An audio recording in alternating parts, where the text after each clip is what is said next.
The Fantastic Four First Steps is finally in theaters, but is it actually fantastic, or is it just another disappointing interpretation? Hello everybody, my name is Jesse, and welcome to my channel. Marvel's newest film, The Fantastic Four First Steps, is finally in theaters, and I was really excited for this film.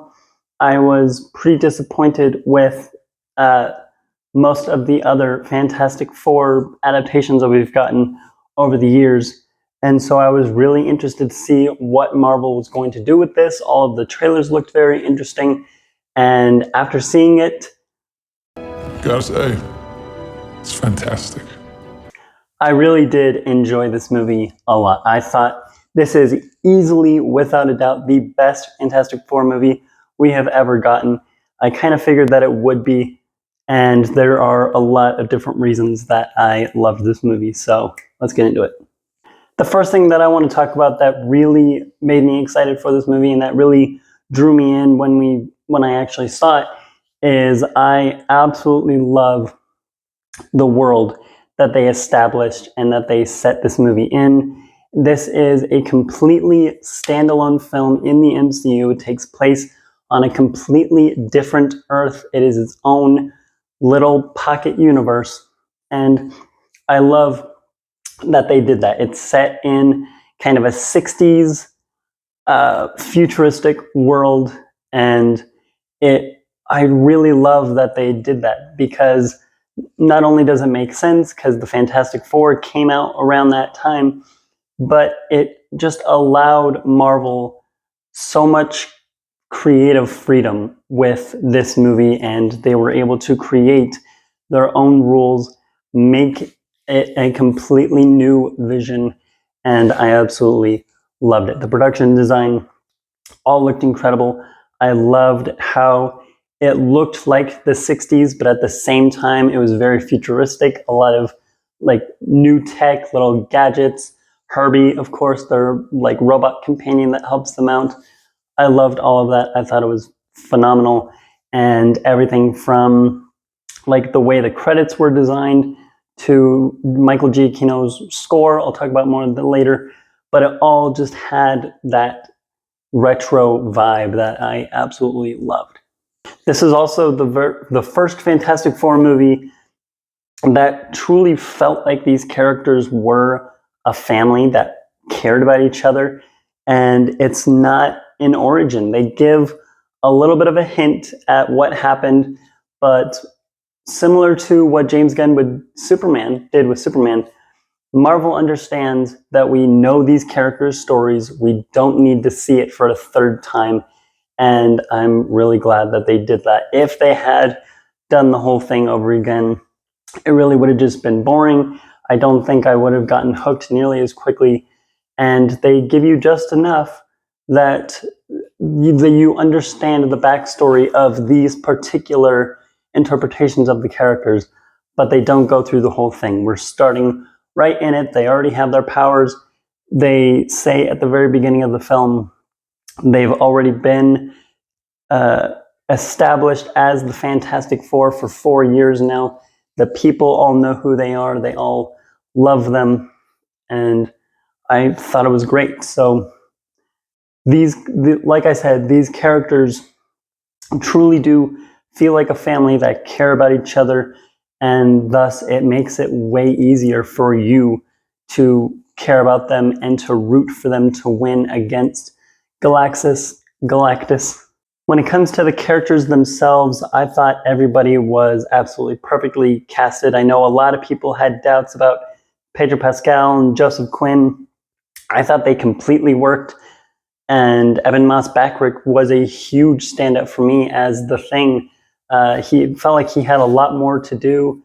And after watching all 4 seasons of The Bear, I was really curious to see what Ebon Moss-Backrack was going to do with this character. And I absolutely loved him. I thought he was a fantastic version. Say that again?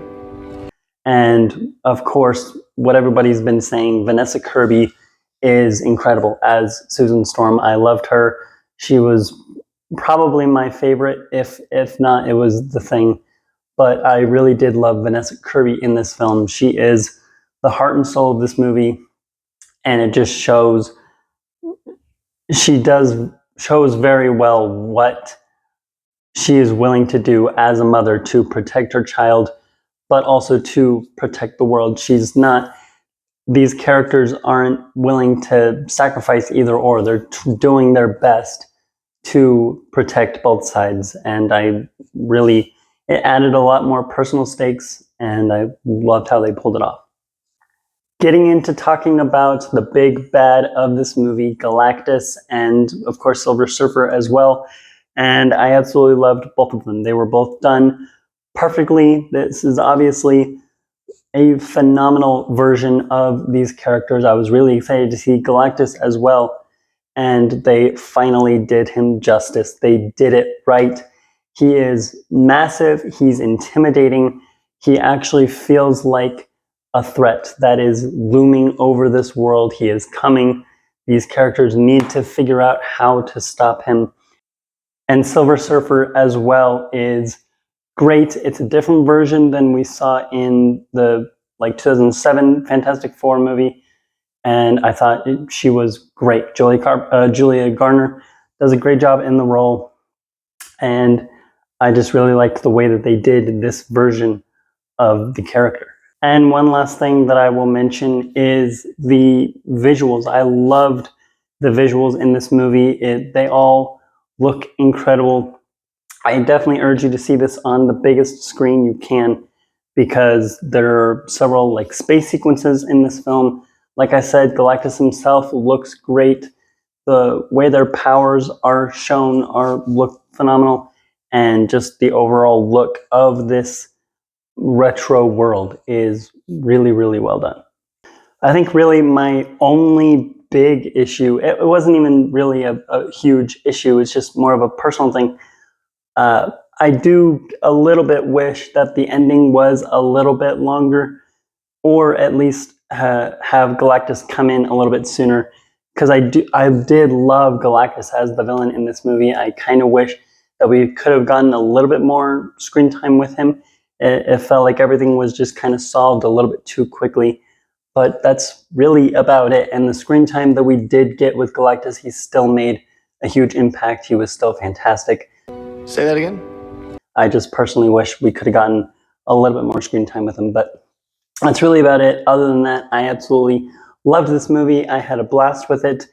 And I'm sure there's a question that many of you are asking right now. Which one wins, Superman or the Fantastic Four First Steps? At the moment, I think I give it to Superman at the moment. I just really loved everything that James Gunn did with that film, and it lived up to all of my expectations. But I did really love the Fantastic Four First Steps. What did you think of it? Let me know down in the comments below. I have a bunch of other Fantastic Four MCU content coming very soon. And until all of that, subscribe to my channel, help me reach my goal of 400 subscribers, and keep watching movies.